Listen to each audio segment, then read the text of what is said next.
এ বড়লোক আমার বাবারা, দুনিয়ামুখী আমার বাজানরা, মনকে বুঝাও রে মন।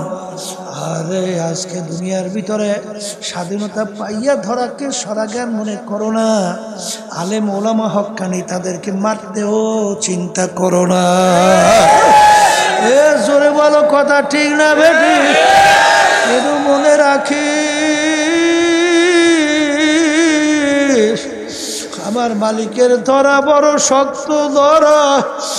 আখারে যাও আবিলা, আমার মালিক যখন ধরবে আর কোনো শক্তি তোমাকে রাখতে পারবে না। এই যে আমার বাজানদেরকে বলবো, পর্দারে মা বোনদেরকে বলবো, এ আমার যুবকরা, এ আমার মুরব্বীরা, ও আমার পর্দার মা বোনেরা, ওই দিন রাত্রি যেন অপেক্ষায় থাকো যেদিন তোমার বাড়ির পাশের মাইকের মসজিদে ঘোষণা হইতে থাকবে, বাড়িওয়ালা নাই রে বাড়ি, নাই রে দুনিয়াতে। এখন দুনিয়ার অবস্থান তাকাইয়া তাকাইয়া দেখো বাজান, আমার আব্বাজানের কথা এখনো মনে আছে। এই দুনিয়ার মানুষ, আল্লাহ আল্লাহ, আমি ফজলুল করিম দুনিয়ার থেকে বিদায় নিয়া কবরে যাওয়ার পরে তোমরা যদি ফুলের মালা একটার পর একটা গাইথা তোমরা আমার কবর বইরা রাখো, আর আমার মাওলা যদি আমাকে কবরে মাফ না করে, ওই ফুলের মালা আমার কিছু আসে যায় না। তোমরা যদি জুতার মালা একটার পর একটা গাইথা তোমরা যদি আমার কবর বইরা রাখো, আর আমার মালিক যদি আমাকে কবরে মাফ কইরা দেয়, ওই জুতার মালা আমার কিছু আসে যায় না। এই জন্য আমার বাজানদেরকে বলবো, পর্দারে মা বোনদেরকে বলবো, কোন দুনিয়ার পিছনে পড়ছো, একটু মাঝে মধ্যে চক্ষু বন্ধ করো, মুরাকাবা করা।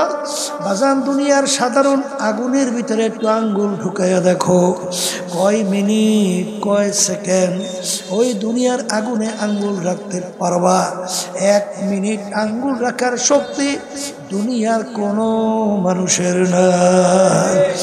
এ মুসলমান, যারা ঈমান আনছো, আল্লাহকে বিশ্বাস করো, পরকাল যারা বিশ্বাস করো তাদের কাছে আমাদের কথা, আর যারা বিশ্বাস করো না তাদের সঙ্গে আমাদের কোনো কথা নাই। এই আল্লাহর বান্দারা, পর্দার আড়ালের মা বোনেরা, ভালো কইরা মনকে বুঝাও। আল্লাহ রাসূল সাল্লাল্লাহু আলাইহি ওয়াসাল্লাম বলেন, দুনিয়ার আগুনের চেয়ে 70 গুণ তেজের আগুন জাহান্নামের আগুন। আল্লাহ আপনি আমাকে আমাদের সবাইকে মাফ করে দেন। ওই আগুনের ভিতরে কেমনে জ্বলবা চিন্তা ভাবনা কইরা কবরের রওনা করো। আল্লাহ আপনি আমাদের সবাইকে মাফ কইরা দেন। বাজান, আল্লাহ রাব্বুল আলামিন বলেন, ও নাফরমানেরা, ও আমার বান্দা বান্দিরা, জাহান্নামের আগুনে নাফরমান জ্বলতে জ্বলতে আল্লাহ তাদের শরীরের চামড়াটা পুইরা জমিনে ধারাস কইরা পইরা যাবে।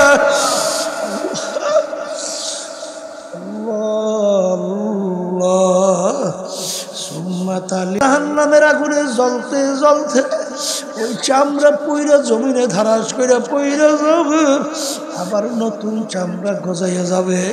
এরকম ভাবে আল্লাহু আকবার নাফরমানকে জাহান্নামের ভিতরে শাস্তি দিতে থাকবে। ওই 1 সেকেন্ড আযাব সহ্য করার শক্তি কিন্তু দুনিয়ার কোনো মানুষের নাই। এই জন্য আমার ভাইদেরকে বলবো, পর্দার এই মা বোনদেরকে বলবো, বাজান যাদেরকে আপন বলি আসলে কেউ তোমার আপন না। বাজান, যে তুমি আমি দুনিয়ার থেকে বিদায় নেওয়ার পরে যে তোমার আমার জন্য দোয়া করবে, সেই হইল তোমার আমার আপন। ওই কিশোরগঞ্জ গেছিলাম, সেখানে এক বড় লোক তার ছোট বাচ্চা নিয়ে আমার সামনে আসলো। বাচ্চারা সুন্দর ফুটফুটে চেহারা, তার চোখে টলটল করিয়া পানি। সে আমাকে বলে, হুজুর ওর জন্য একটু দোয়া করে। বলে কারণ কি, কি কিসের দোয়া? হুজুর ওকে আমার মাওলায় প্রতিবন্ধী বানাইছে, ও ভালো মন্দ কিছু বোঝে না। এ নেমুখ হারামের দলেরা, আমার মালিক ইচ্ছা করলে তোমাকে আমাকেও তো প্রতিবন্ধী বানাইতে পারতো। এই জোরে বলো কথা ঠিক না বেঠি? আমার মালিক তোমাকে আমাকে কত সুন্দর ব্রেন দান করলো। এই ব্রেন দিয়ে তুমি আজকে পড়াশোনা করলাম, বিভিন্ন সার্টিফিকেট অর্জন করলাম। এই ব্রেন দিয়ে আজকে ব্যবসা বাণিজ্য কইরা সম্পদ গুছাইলা, বড়লোক হইলা, ক্ষমতায় গেলা, ক্ষমতার স্বাদ গ্রহণ করলা। আমার মালিক ইচ্ছা করলে তোমাকে তো প্রতিবন্ধীও বানাইতে পারত। এই নেয়ামত দান করলো আমার মাওলা। বাজান মাটি পানির ভিতর থেকে মাছ উড়াইয়া পাক কইরা খাই নেয়ামত আমার মাওলার। গাভীর বান্দার থেকে দুধ দোয়াইয়া পান করে নেয়ামত আমার মাওলার। আমার মালিক বলেন ইন্নাল ইনসানা লিরাব্বিহি লাকানুত, মানুষ বড় নেমুখ হারাম। আব্দুল করিম, হে রহিমা খাতুন, আমি তোর বিচার চাইয়া চাইয়া দেখি, তুই তোর বাড়িতে একটা গাভী গরু পালো, গাভী গরুটাকে আল্লাহু আকবার, গাভী গরুটা একটা বাচ্চা হইল। আমি তোর বিচার চাইয়া চাইয়া দেখি, তুই গাভী গরুটাকে রাত্রে এক জায়গায় রাখলি, বাচ্চাটাকে নিয়ে আর এক জায়গায় রাখলি। রাত্রে বাচ্চার গলা শুকিয়ে যায়, এম্বা এম্বা কুয়া ডাক দেয়, কেমন জানি বাচ্চা ডাক দিয়া বলে, মা গো আমার গলা শুকিয়ে গেছে, আমার একটু দুধ দাও। গরু জানি কেমন ডাক দিয়ে বলে, বাচ্চারে আমার মালিক তোকে আমাকে বানাইছে বন্দা বান্দির জন্যে। বন্দা বান্দি যখন আমার বান্দের থেকে দুধ দোহাইয়া নিয়ে যাবে, যতটুকু থাকবে খাইয়া মাওলার শুকরিয়া আদায় করবি। আমার মালিক বলেন, ওরে নেমুখ হারাম, তোর আমি বিচার চাইয়া চাইয়া দেখি, বাচ্চাটাকে দুধ না খাওয়াইয়া তোকে আমি খাওয়াইলাম, আরে তুই আমার নেয়ামত ভোগ করলি। আমি তোর বিচার চাইয়া চাইয়া দেখি, তোর বাড়ি একটা মুরগি বাচ্চা নিয়ে নামলো, তোর বাড়ি এমন মেহমান আসলো, মুরগি জবাই করে খাওয়ানো লাগবে, অন্য কোনো মুরগিও তোর কাছে নাই, পাও না। আমি তোর বিচার চাইয়া চাইয়া দেখি, তুই মুরগিটাকে থাবা দিয়া ধর, মুরগির বাচ্চাগুলো মাহারা চেউ চেউ কইরা চিল্লায়, আরে তুই ছুরি ধার করলি, মুরগি জবাই করলি, গোস্ত পাক কইরা আত্মীয় স্বজন নিয়ে খাইলি, খা বান্দা বান্দে আমি তোর জন্যই বানাইলাম, আরে সব নেয়ামত তুই আমার ভোগ করলি। এ নেমুখ হারামের দলেরা, আমার নেয়ামত বাতাস তুই সারলি এবং টারলি।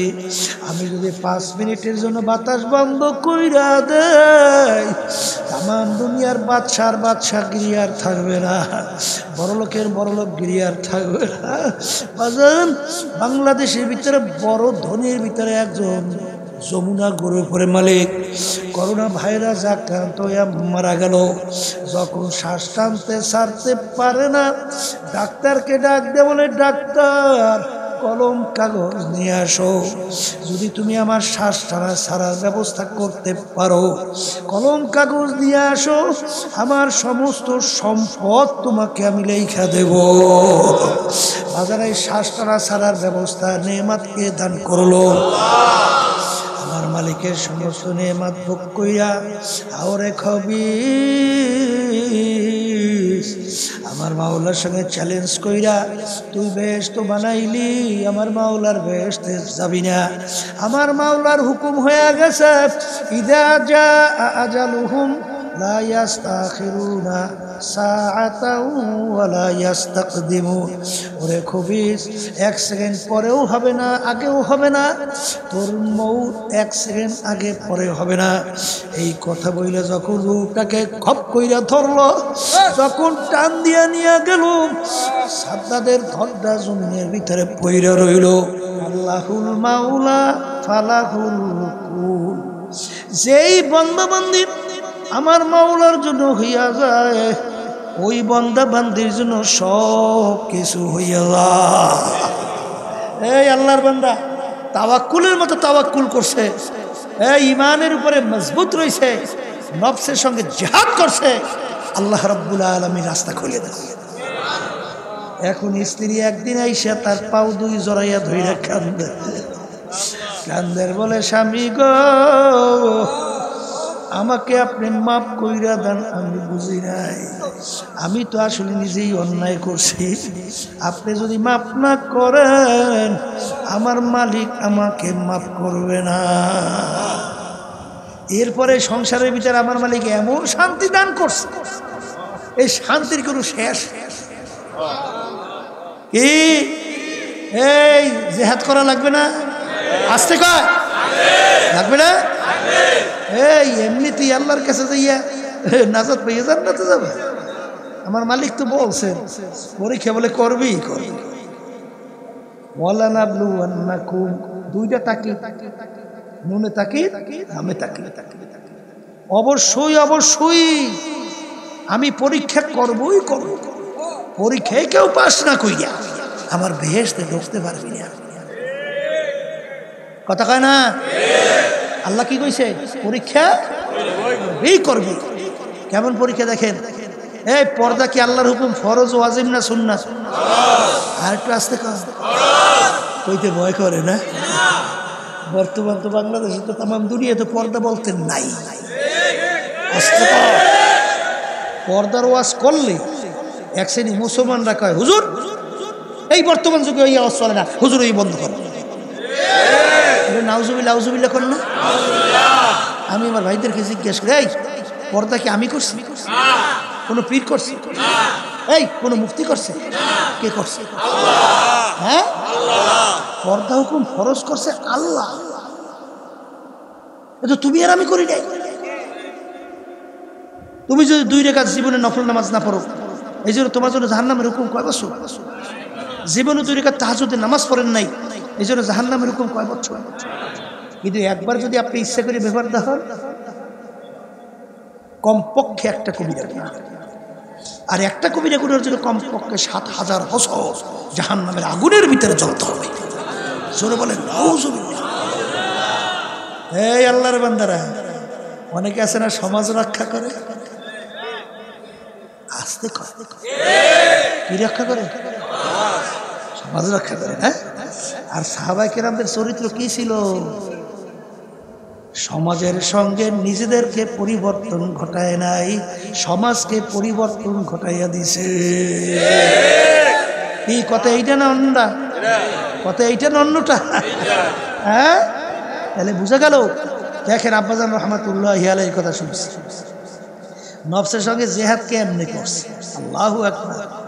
এই আব্বাজানের বিবাহের মজলিস, আব্বাজানের সে সেদিনকার নওশা বুঝছেন, আজকের দিনে নতুন বাদশাহ। নওশা মানে কি? নতুন বাদশাহ। এই জন্য দেখবেন আপনারা যখন নাকি বরযাত্রী হিসেবে যান না, বেড়াইতে যান না, এই অনুষ্ঠানে যান না, দেখবেন বরের জন্য একটা জায়গা বানাই উষা, দেখছেন? চকি মুখি দিয়ে উষা জায়গা বানায়, আর যত বড় মেয়েরও সব কি ঠিক না ভুল? কারণ কি ওই দিনের জন্য সে বাদশাহ, এই জন্য এই উঁচু জায়গা, আর সবাই নিচে, ঠিক কিনা? আব্বাজান রহমাতুল্লাহি আলাইহি নওশা, এই নতুন দুলামিয়া, সেই হিসাবে যখন গেলেন, তার ছোট ছোট শালিরা এখন পর্যন্ত বড় বেশি হয় নাই, ফুলের মালা নিয়ে আসছে। আব্বাজান রহমাতুল্লাহি আলাইহি তার গলায় পরাইবে। আয় দুলাবাইরা ইয়ে ঝালিরা মালা দেয় না, কথা কয় না? এই এখন এক শ্রেণী বর্তমানে আছে, সমাজের সঙ্গে পরিবর্তন হয়ে যায়, হয় কি হয় না? ওই নওশার স্টেজের মধ্যে তিনি বসা, যখন এই মেয়েরা ফুলের মালা নিয়ে আসছে, ওই মজলিসের ভিতরে উঠে আল্লাহ বান্দা বেরিয়ে চলে গেছে। কয়জনে পারবেন? আস্তে কয়জনে পারবেন? হ্যাঁ, এই আর মেয়ে বিবাহ করছিল, কার মেয়ে জানেন? বড় মেয়ে, আমাদের এলাকার বড় মেয়া, নামই আসলে বড় মেয়া। বড় মেয়ার খুব, আমরা বরিশালের সুইট বুঝে কথায় কথায় সুইট ধরে যে আমার সম্মান রক্ষা করা হয় নাই, এরকম আছে না নাই? বড় মেয়ে আর মাইয়া ওদিকে জামাই মজলিসের ভিতরে অপমান করছে, এখন বড় মেয়ে আর বাজছে না। এই নিয়ম অনুযায়ী সবাই ধারণা করছে এই মাইয়া আর বিয়ে দেবী, বড় মেয়ে দেবেই নেবে, উনি হলে কারো দেবী। আচ্ছা, কিন্তু বলছিলাম আল্লাযীনা জাহাদু ফীনা লানাহদিয়ান্নাহুম সুবুলানা ওয়া ইন্নাল্লাহা লামাআল মুহসিনিন। এই আল্লাহর তাওয়াক্কুলকে, আল্লাহকে রাজি খুশির উদ্দেশ্যে কেউ যদি রাস্তায় নামে, যত বিপদ আসুক রাস্তা কে খুলবে? আল্লাহ রাস্তা খুলে দেয়। এখন উল্টে মিলে বড় মেয়ে আইসা আব্বাজানকে অনুরোধ করে, দুলা মিয়া ওরা বুঝে নাই, ওরা ভুল করছে, আসেন, আপনি রাগ করবেন না, আসেন আসেন। আরো সম্মান আল্লাহ বাড়াইয়া দিস। আসতে কথা ঠিক না ভাই? এ আল্লাহর বান্দারা ভালো কইরা বুঝো, এই বাংলাদেশের ভিতরে বলতে গেলে এক সময় এই সিংহভাগ শৈলা গেছিল সব নারী নেতৃত্বের পিছনে। আস্তে আস্তে ইসলাম বলে নারী নেতৃত্ব জায়েজ নাই। আল্লাহ রাসূল সাল্লাল্লাহু আলাইহি ওয়াসাল্লাম বলেন, যেই জাতির নেতৃত্ব দিবে মহিলারা, ওই জাতির কোনোদিন কল্যাণ আশা করা যায় না। আপনারা কল্যাণ পাইছেন না? একেবারে কল্যাণে আর আরামে আর সুখে একেবারে পেট বাসাই। হ্যাঁ, পাইছেন কল্যাণ? পাবেন কোনোদিন? পাবেন না। তাহলে আল্লাহ রাসূল সাল্লাল্লাহু আলাইহি ওয়াসাল্লাম হাদিস মিথ্যা হয়ে যায়। সব চলে গেছে বলতে গেলে নারী নেতৃত্ব। আর আল্লাহর কুতুব ফজলুল করিম রাহমাতুল্লাহি আলাইহি বলেন যে যেই কাজে আল্লাহ বেজার, আমি ফজলুল করিমের জীবন রুহু থাকতে ওই পথে আমাকে নিতে পারবো না। বলতে গেলে একা দাঁড়াই রয়েছে। হ্যাঁ, এরপরে কি দেখা গেল? এই আল্লাহর কুতুব যখন দুনিয়ার থেকে বিদায় হয়, সমস্ত মহল সর্বশ্রেণীর মানুষ তার বিরহে বেদনায় কান্দে। শুধু তাই না, আফসোস করে বিবৃতি দেয়।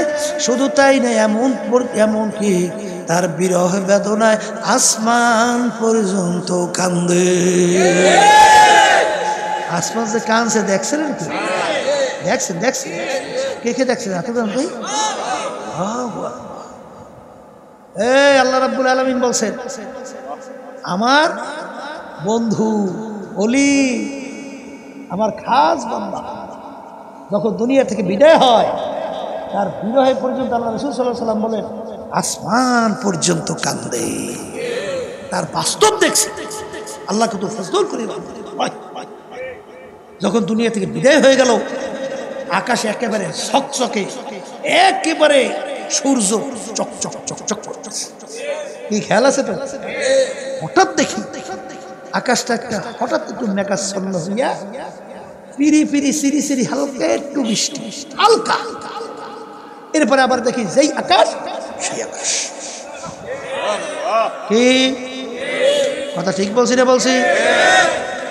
এই যে আমার ভাইদেরকে বলবো, পর্দা আলে মা বোনদেরকে বলবো, এই আল্লাহর বান্দারা, পর্দা আলে মা বোনেরা, ভালো কইরা মনকে বুঝাবা, তারপর কবর দিকে রওনা করো।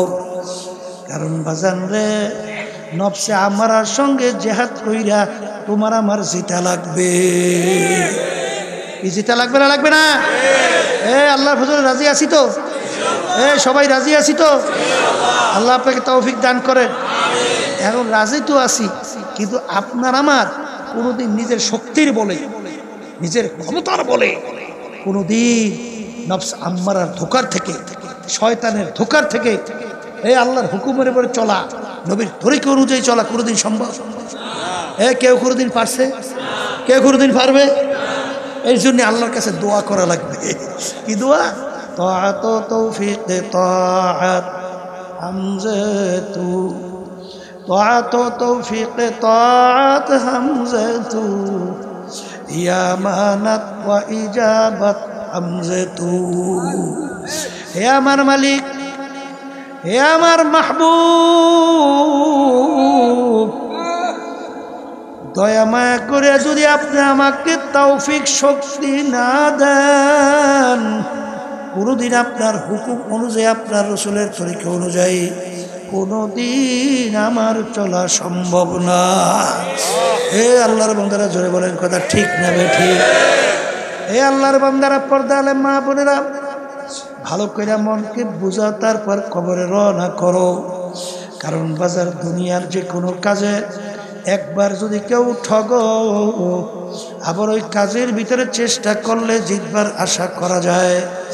এ কবরের যাত্রীরা, কেউ যদি একবার ম্যাজিস্ট্রেট কোর্টের ভিতরে কেস কইরা ঠইগা যাও, আবার জজ কোর্টের ভিতরে আপিল কইরা জিতবার আশা আছে না? জজ কোর্টে ঠকলে হাইকোর্ট, সেখানে আপিল করে জিতবার আশা করা যায়। হাইকোর্টে ঠকলে সুপ্রিম কোর্ট সিঙ্গেল বেঞ্চ, সেখানে ঠকলে সুপ্রিম কোর্ট ফুল বেঞ্চ, সেখানে ঠকলে প্রেসিডেন্ট কোর্ট, সেখানে ঠকলে আন্তর্জাতিক কোর্ট। এরকম ধাপ বাই ধাপ অনেক আপিলের সুযোগ আছে না নাই? কিন্তু কবরের যাত্রীরা, তোমার আমার সামনে আখেরাতের 5টা মামলা দাঁড় হইয়া আছে। খোদা না কাস্তা কেউ যদি একবার ওই মামলায় ঠগ, আর দ্বিতীয়বার দুনিয়াতে আইসা আপিল কইরা জিতবার কিন্তু আর আশা নাই। এ দুনিয়ার পাগল আমার বাবারা, কোন দুনিয়ার পাগল হইলা একটু মাঝে মধ্যে চক্ষু বন্ধ করো, এরপরে নিরিবিলি একটু মুরাকাবা করো। হাকিকত সে তো দুনিয়া বে খবর হ্যায়, দুনিয়া কি নুমায়েশ পর নজর হ্যায়। এ দুনিয়ার পাগল, একটু পিছনে ইতিহাস তালাশ কইরা দেখো। ফেরাউন মাওলার সঙ্গে চ্যালেঞ্জ কইরা দুনিয়ায় খোদাই পর্যন্ত দাবি করছিল। এত বড় শক্তিধর বনে ছেলে ছেলে সন্তানগুলা ধৈরা ধৈরা জবাই করছিল।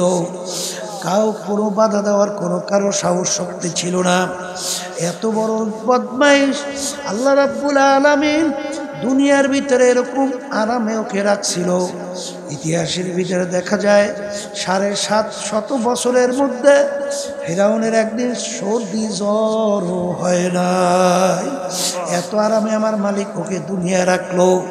বাজান, ফেরাউনের বাড়ির দরজায় এমন একটা গাছ ছিল, যে কোনো রোগের নিয়াত কইরা খাওয়ার সঙ্গে সঙ্গে পাতা সঙ্গে সঙ্গে রোগ ভালো হয়ে যাইত। এত বড় ক্ষমতা সম্পন্ন আল্লাহকে দান করছিলেন। কিন্তু ফেরাউন ওর যখন হায়াতের বেড়া পার হয়ে গেল, বাজানের নীল নদীর মধ্যে আমার মালিক ওকে ফালাইয়া চুবাইয়া চুবাইয়া তারপর আমার মাওলায় মারছিল। ওই ফেরাউনের কোনো পাত্তাও পাওয়া যায় না। কই গেল ফেরাউন? কই গেল ওর খোদাই দাবি? কোথায় গেল আর মসনদ? কোনো ইয়ার কিছুই বাকি রইল না। হে কবরের যাত্রীরা, সাদ্দাত মাওলার সঙ্গে চ্যালেঞ্জ করলো। মাওলার বেহেশতে যাবে না, ও নিজে বেহেশতে তৈরি করলো। সাদ্দাদের বেহেশত দেখার জন্য যখন দলে বলে সাদ্দাত গেল, যাইয়া দেখে বেহেশতের দরজায় এক বুড়া দাঁড়াইয়া আছে। সাদ্দাত মেজাজ খারাপ করে বলে, এ পাহারাদাররা, বুড়াটাকে, বুড়া এখানে কিভাবে আসলো? বুড়া ডাক দিয়া বলে, সাদ্দাদের,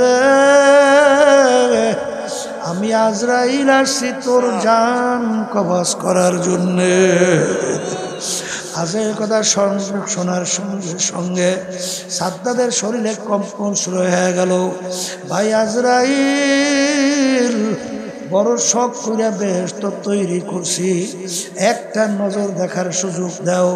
কথার কথা আজরাইল আলাইহিস সালাম ডাক দিয়া বলে, ওরে খবিস, আমার মালিক তোরে দুনিয়াতে পাঠাইছিল, তোকে স্বাধীনতা দান করছিল, আমার মালিক তোকে নেয়ামত দান করলো, ওই নেয়ামত খাইয়া তুই দুনিয়ার ভিতরে বাইচা ছিলি, আর স্বাধীনতা পাইয়া তুই ধরাকে সরাজ্ঞান মনে করো নাই, যা মনে কয় তা করছো।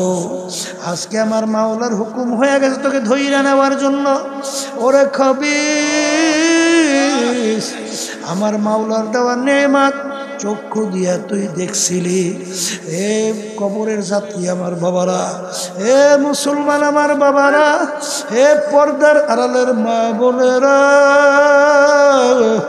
কত অন্ধ মানুষ তোমার আমার সামনে হাত পাইতে পয়সা চায়, আর ফোপাইয়া ফোপাইয়া কান্দায়, আর বলে হুজুর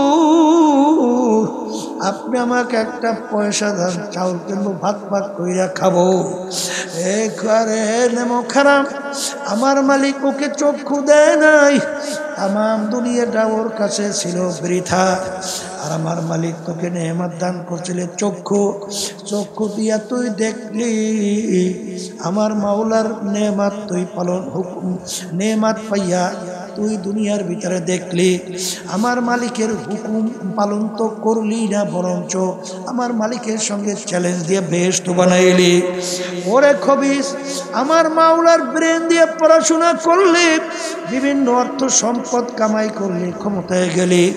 ওরে খবিস, কত মানুষ আমার মালিক ওকে প্রতিবন্ধী বানাইছে। বাজার ওই কিশোরগঞ্জ গেছিলাম, সেখানে এক বড় লোক তার ছোট বাচ্চা নিয়ে আমার সামনে আসলো। বাচ্চারা সুন্দর ফুটফুটে চেহারা, তার চোখে টলটল করিয়া পানি। সে আমাকে বলে, হুজুর ওর জন্য একটু দোয়া করে। বলে কারণ কি? কি কিসের দোয়া? হুজুর ওকে আমার মাওলায় প্রতিবন্ধী বানাইছে, ও ভালো মন্দ কিছু বোঝে না। এ নেমু খারামের দলেরা, আমার মালিক ইচ্ছা করলে তোমাকে আমাকেও তো প্রতিবন্ধী বানাইতে পারতো। এই জোরে বলো কথা ঠিক না বেঠি? আমার মালিক তোমাকে আমাকে কত সুন্দর ব্রেন দান করলো। এই ব্রেন দিয়ে তুমি আজকে পড়াশোনা করলাম, বিভিন্ন সার্টিফিকেট অর্জন করলাম। এই ব্রেন দিয়ে আজকে ব্যবসা বাণিজ্য কইরা সম্পদ গুছাইলা, বড়লোক হইলা, ক্ষমতায় গেলা, ক্ষমতার স্বাদ গ্রহণ করলা। আমার মালিক ইচ্ছা করলে তোমাকে তো প্রতিবন্ধীও বানাইতে পারত। এই নেয়ামত দান করলো আমার মাওলা। বাজান মাটি পানির ভিতর থেকে মাছ উড়াইয়া পাক কইরা খাই নেয়ামত আমার মাওলার। গাভীর বান্দার থেকে দুধ দোয়াইয়া পান করে নেয়ামত আমার মাওলার। আমার মালিক বলেন, ইন্নাল ইনসানা লিরাব্বিহি লাকানুত, মানুষ বড় নেমো খারাপ। আব্দুল করিম, হে রহিমা খাতুন, আমি তোর বিচার চাইয়া চাইয়া দেখি, তুই তোর বাড়িতে একটা গাভী গরু পালো, গাভী গরুটাকে আল্লাহু আকবার, গাভী গরুটা একটা বাচ্চা হইল। আমি তোর বিচার চাইয়া চাইয়া দেখি, তুই গাভী গরুটাকে রাত্রে এক জায়গায় রাখলি, বাচ্চাটাকে নিয়ে আর এক জায়গায় রাখলি।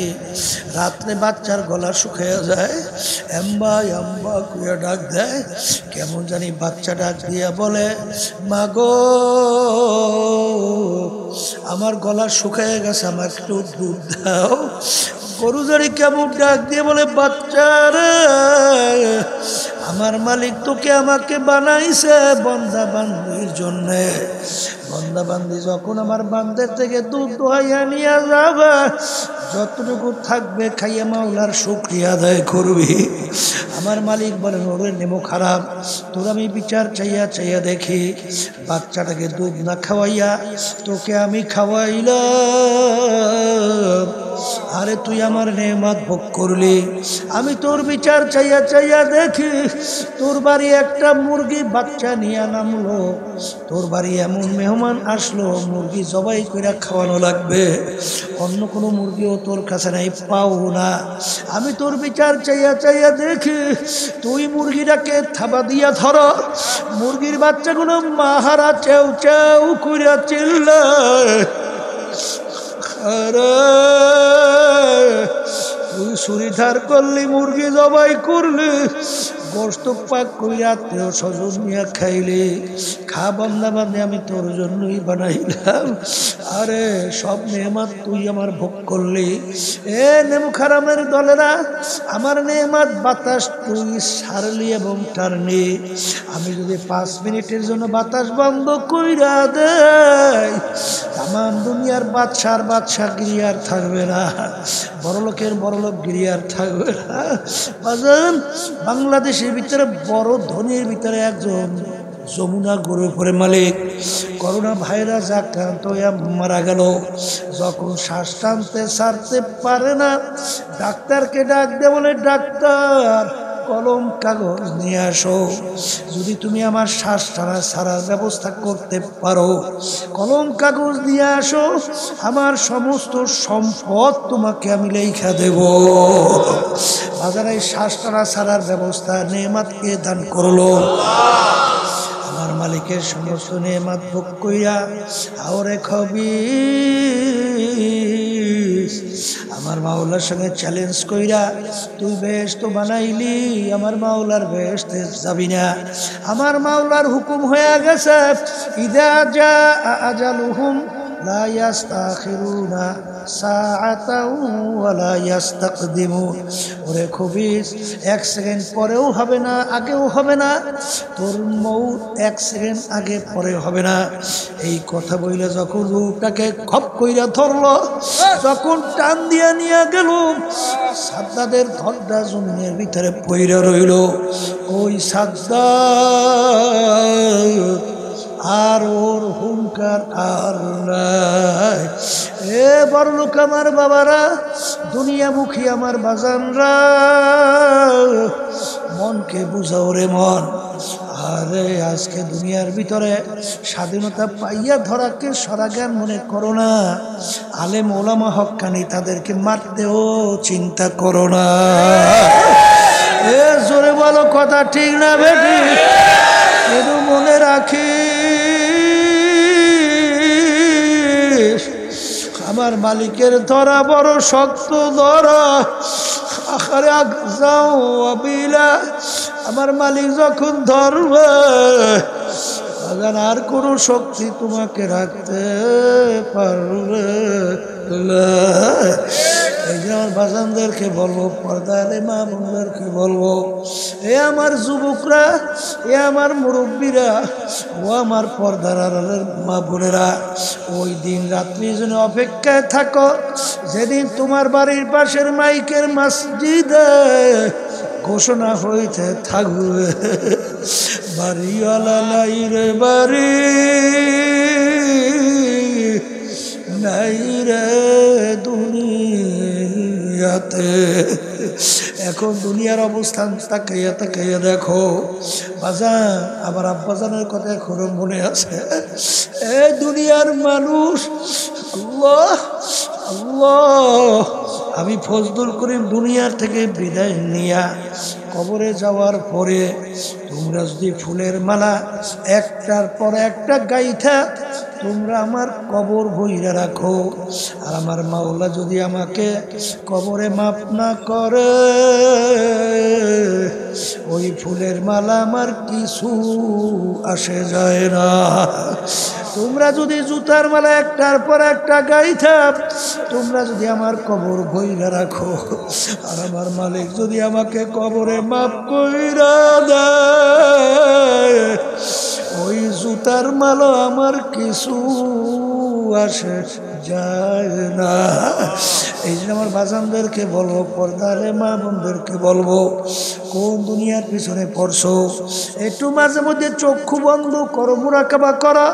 বাজান দুনিয়ার সাধারণ আগুনের ভিতরে একটু আঙ্গুল ঢুকাইয়া দেখো, কয় মিনিট কয় সেকেন্ড ওই দুনিয়ার আগুনে আঙ্গুল রাখতে পারবা? 1 মিনিট আঙ্গুল রাখার শক্তি দুনিয়ার কোনো মানুষের নাই। এ মুসলমান, যারা ঈমান আনছো, আল্লাহকে বিশ্বাস করো, পরকাল যারা বিশ্বাস করো তাদের কাছে আমাদের কথা, আর যারা বিশ্বাস করো না তাদের সঙ্গে আমাদের কোনো কথা নাই। এই আল্লাহর বান্দারা, পর্দার আড়ালের মা বোনেরা, ভালো কইরা মনকে বুঝাও। আল্লাহ রাসূল সাল্লাল্লাহু আলাইহি ওয়াসাল্লাম বলেন, দুনিয়ার আগুনের চেয়ে 70 গুণ তেজের আগুন জাহান্নামের আগুন। আল্লাহ, আপনি আমাকে আমাদের সবাইকে মাফ করে দেন। ওই আগুনের ভিতরে কেমনে জ্বলবা চিন্তা ভাবনা কইরা কবরের রওনা করো। আল্লাহ, আপনি আমাদের সবাইকে মাফ কইরা দেন। বাজান, আল্লাহ রাব্বুল আলামিন বলেন, ও নাফরমানেরা, ও আমার বান্দা বান্দিরা, জাহান্নামের আগুনে নাফরমান জ্বলতে জ্বলতে আল্লাহ তাদের শরীরের চামড়াটা পুইরা জমিনে ধারাস কইরা পইরা যাবে।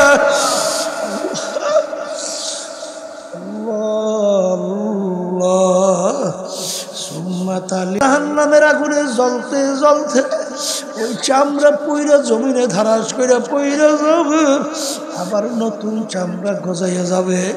এরকম ভাবে আল্লাহু আকবার নাফরমানকে জাহান্নামের ভিতরে শাস্তি দিতে থাকবে।